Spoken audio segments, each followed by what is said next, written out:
Hey guys, Pickle700 here. Today is not a very good day because there is a system trouble on the fire alarm panel, and you might know what it is by the title of this video, but I'm going to get into what it is and how this happens. So going up to the panel, we see there's an extra light, an orange light over system trouble. System trouble is never good. If it's something simple like a battery trouble or an AC trouble, that's fine because you just get new batteries, or you just wait for the power to come back on in a power outage. But if we go ahead and open it up, we see that it's a much more complicated problem. So there's another light down here just over that fancy little symbol. That symbol is a ground symbol, and that is not a good thing because that means there is a ground fault. It's not beeping because I pushed acknowledge, but if we go ahead and reset,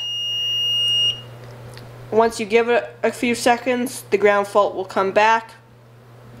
There it is. And the bad thing about a ground fault is I pretty much have to search the whole system. As far as I know, it could be anywhere. So that is a bit of a pain, because you might notice I did rewire the system. I am now using fire alarm wire over thermostat wire, and this wire does have a ground. And just recently, in fact a couple hours ago, I actually grounded it to the panel. Not sure if this is an approved grounding point, but it obviously does work since there's a ground fault. So I was excited to hook it up, but the minute I put that wire nut onto the wires, it started beeping. So now I have to figure out where this ground fault is located. Hey, I'm so excited. So I'm going to start by searching the pull stations because they're at the same level as me, so they shouldn't be too hard to search through, and I only have 3. And then I think I'll move to detectors, and then I guess I'll start looking at devices. I think I might know where it is if it's devices. I wouldn't be surprised if the ground fault is going on somewhere up there, the 439D. Alright, so now you're going to come along with me on the maybe successful journey of finding the ground fault. Let's cross our fingers we find it. I'm going to start with the 270 SPO pulse station right here.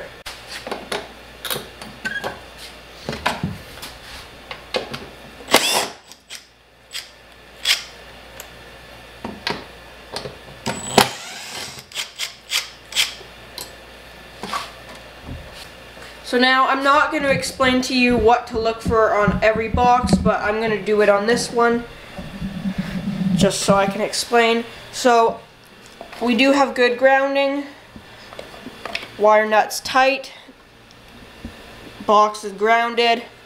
So now I'm going to look for, is there any way the metal on here is making contact with one of the wires to the box, and it doesn't look like it. We have a safe amount stripped, that it's only the terminals in there, so there's no exposed wires touching in there, so I know it's not this.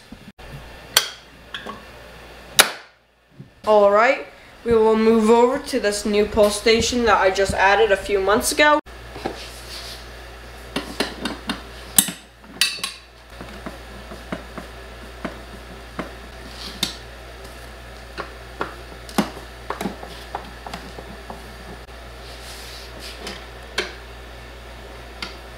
This pull station is off, everything looks good, ground wire is wrapped around the screw, and another thing I can know is that even though I have it silenced, I will be able to hear a relay click, because once the ground fault goes away, there is a relay that I can hear that is clicking. So I do know that that pull station is good. Next pull station is the one at the front door.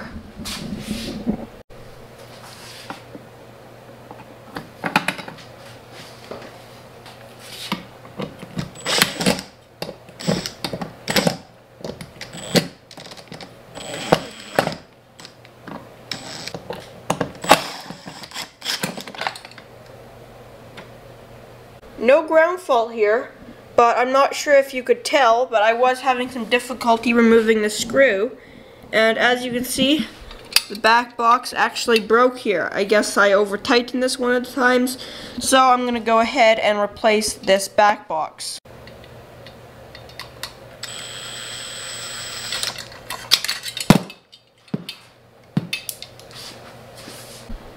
Next, I am going to check the I3 detector and make sure the ground fault isn't coming from there.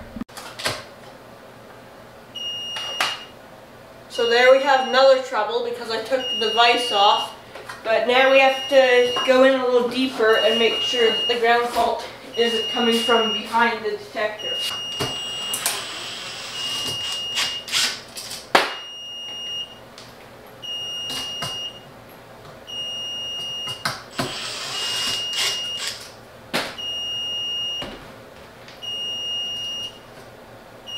Yep, it looks fine in there.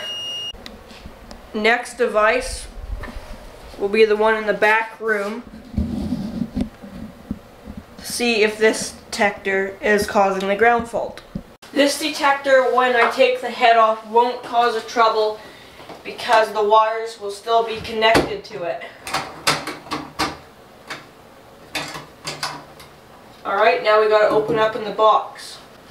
Alright, I checked this detector and it is fine. Ground fault is still there, so now we're going to move to notification appliances, and there is one of them which is very cold, and that's the outside one. It's about 3 degrees out there. I don't want to go outside, but I got to get it done with, so I'll do that one first. Brr, it's very cold out here. So there could be water in that device somehow. I don't think so, because it is covered, but we'll check it anyways.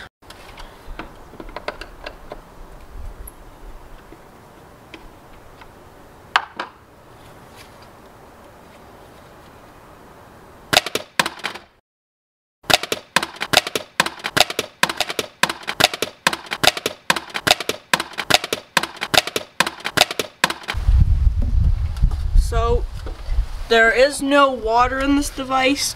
I'm going to take the mounting bracket off anyways so I can have a closer look and make sure none of the wires are exposed.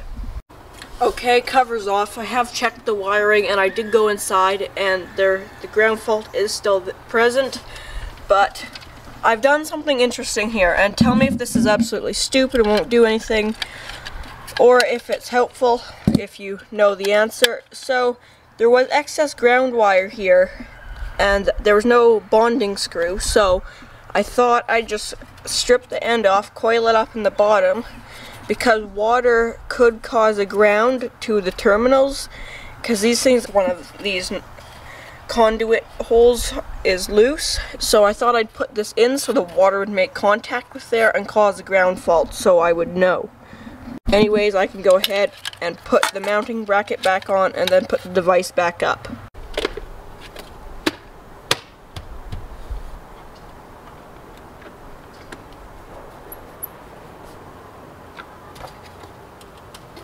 Next device is the Spectre Alert Advanced Strobe only on the inside, and this is the one that I was saying how there is a little bit of a mess of wires behind it, because that is also a junction box that is being used. Device is off. Now I'll take the mounting bracket off of the junction box and get ready to see a very big mess. And yes, this is not zone 1, I forgot, but this is NAC 1, not zone 1. So ignore the Z and pretend that is an N. And this is the mess that I was telling you about back here. So I'm going to take a little bit and look through this mess of wires. Let me show you a little bit closer up, because I'm not sure if you can see how much of a mess there is there. There's a bunch of wires. I did find a couple nicked wires in there, but I did put some electrical tape over it, and unfortunately they were not causing the ground fault anyways, so I'm going to have to keep searching. Next notification device I'm going to make sure is properly done is the one in the back room. And as you see, the device is missing because I need a strobe only in the white for Spectre Alert Advanced, and I don't have one. And I don't have any money to get a new one, so I'm waiting to save up to buy one. But for now, this is just getting used as a junction box. I did not get it on camera, but I did just solve the ground fault. Kinda. So I still have to fix it and figure out what the problem is. But basically, what happened is, being there's no device in there, I was sticking my fingers in there, wiggling it around. I've done that with all of them just to see if something is making contact. I heard a click. It was the relay. Ground fault is gone. So I'm now going to open it up and figure out what is making contact with a live wire in there and try and fix the problem. Okay, I have some good news and some bad news. I've narrowed down to the location or whereabouts the ground fault is, but it is not in the box that I thought of, and there is still a ground fault problem, but I do now know that it is somewhere on up here. So it's either in that device, the strobe, or in the sync module, the MDL sync module, that red box in the middle, or it's in the 439D. So when I was wiggling my fingers around, I disconnected this from this wire nut because it obviously wasn't tight enough. So listen. There goes the panel, and you can hear the relay click once I take the wire out.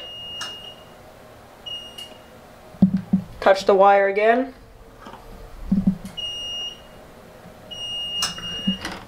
So yeah, I do know the ground fault is now coming from somewhere that way. This time the wire nut is on nice and secure. It's not coming out, so we can put this mounting bracket back on and move on. It's a very cool story, but I need you to shut up. Thank you. Okay, so I am going to take off that Spectre Alert Advanced. This one is also a strobe only. The only audible notification appliance is the 439D in here, and trust me, it is plenty loud. I don't need any more, but I do have strobes. I just removed this top screw here, and I did hear the relay click, so the panel is back to normal, but something is still going on in here, so I'm going to further investigate and see what is causing the ground fault. But I do know it's the 439D, so I was right at the start when I said I have a suspicion that this is causing some weird things. Alright, system is back to normal. I did discover the ground fault, as you saw, and fixed it. And if that hadn't have fixed the problem, the next step for me would have been checking these junction boxes in here, checking this door holder that I recently added right up there. And if that didn't work, I would have given up, disconnected the ground, and ran away and never came back to the system. Just kidding, I wouldn't have quite gone that far, but I probably would have just disconnected the ground and stopped worrying about it. Now don't do that if this is a real system, because that is not the proper thing to do. But I didn't feel like re-pulling all this wire in here because it was a pain. So I am happy that the ground fault has now been fixed. The next step after that would have then been to make sure there's nothing going on in this test switch. So anyways, that about wraps up for this video. And let me know in the comments what you thought about me showing you all the devices, because I could have just jumped to the conclusion and showed you that it was the 439D causing the problems. Or I could have done it the way I did, where I showed you me going through all the devices. Let me know which one you liked better, or if you did enjoy this. But anyways, make sure to hit the thumbs up button if you did enjoy this video, and please subscribe if you haven't already. Once again, thanks for watching.